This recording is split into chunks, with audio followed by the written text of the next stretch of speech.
One of the most interesting things about a telephone is that when it rings, you don't know who's calling until you answer it. Sometimes when the phone rang in the bear's treehouse, it was for Papa. Papa Bear is a furniture maker, and customers often call about buying a table or a chair. Sometimes it was Grizzly Gran calling Mama about getting together for a visit. When the call was for a brother bear, it was usually Cousin Freddie with a question about homework. When it was for Sister Bear, it was almost always her best friend, Lizzie Bruin.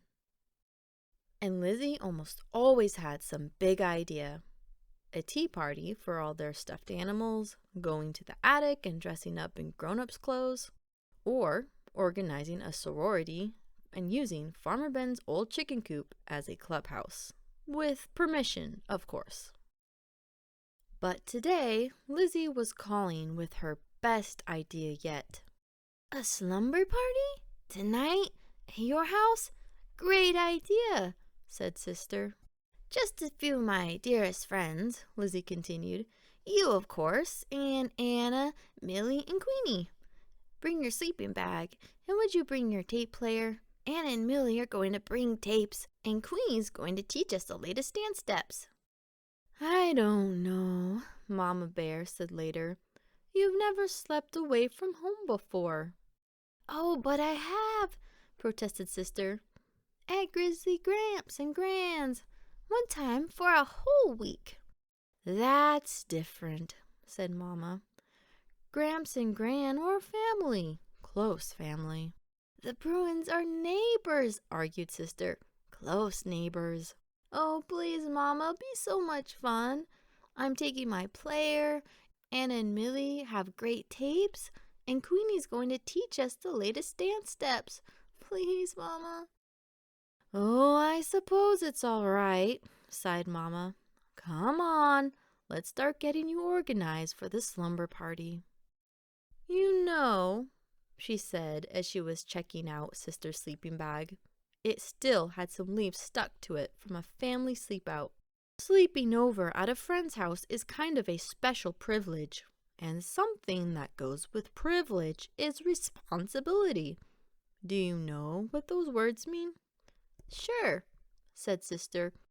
Privilege means being allowed to do stuff, and responsibility means not messing up. Now you remember what your mama told you about privilege and responsibility, said Papa Bear as Sister started for Lizzie Bruin's.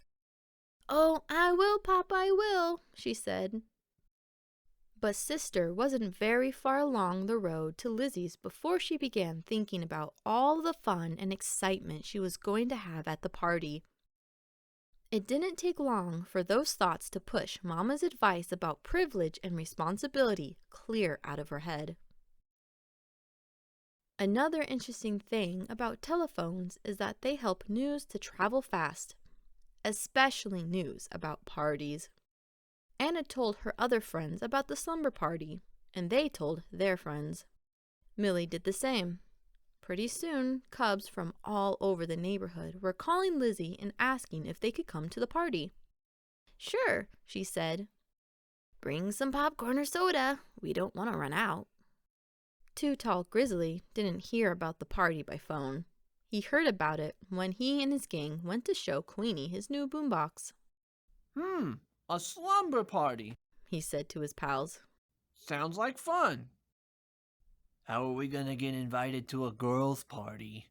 Asked one of them. We're not gonna get invited, stupid, said Too Tall. We're gonna crash, boombox and all.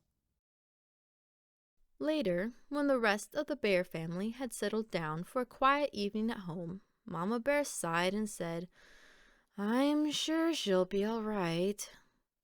Of course she will, said Papa Bear, looking up from a magazine.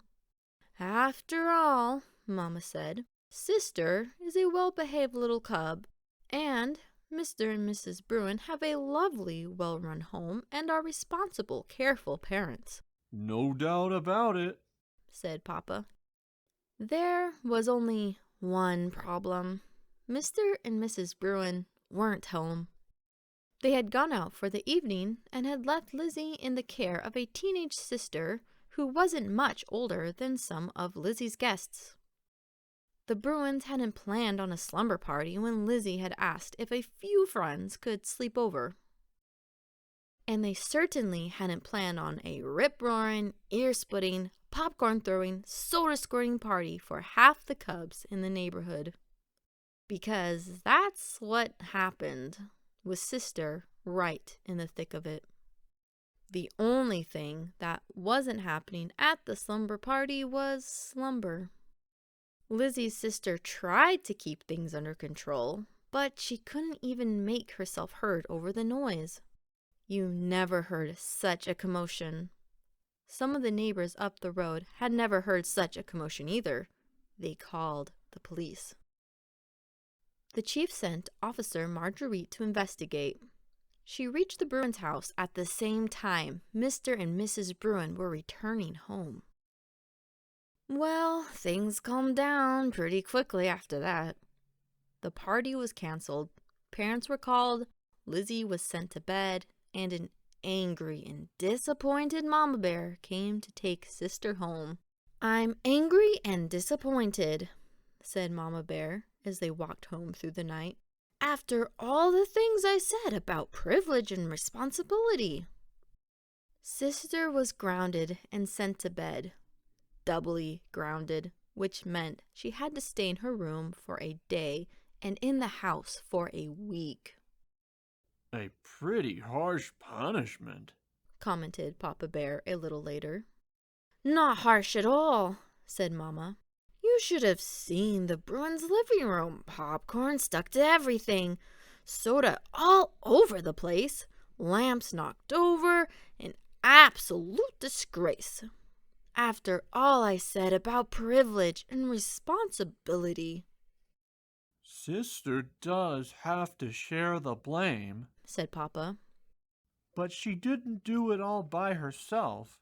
It was one of those situations where one thing leads to another and things get out of control. But you know, my dear, privilege and responsibility aren't just for cubs. They're for parents, too. "Cushions all strewn about," said Mama. It's a privilege to have cubs, and with privilege goes responsibility, continued Papa. So we're partly to blame, too.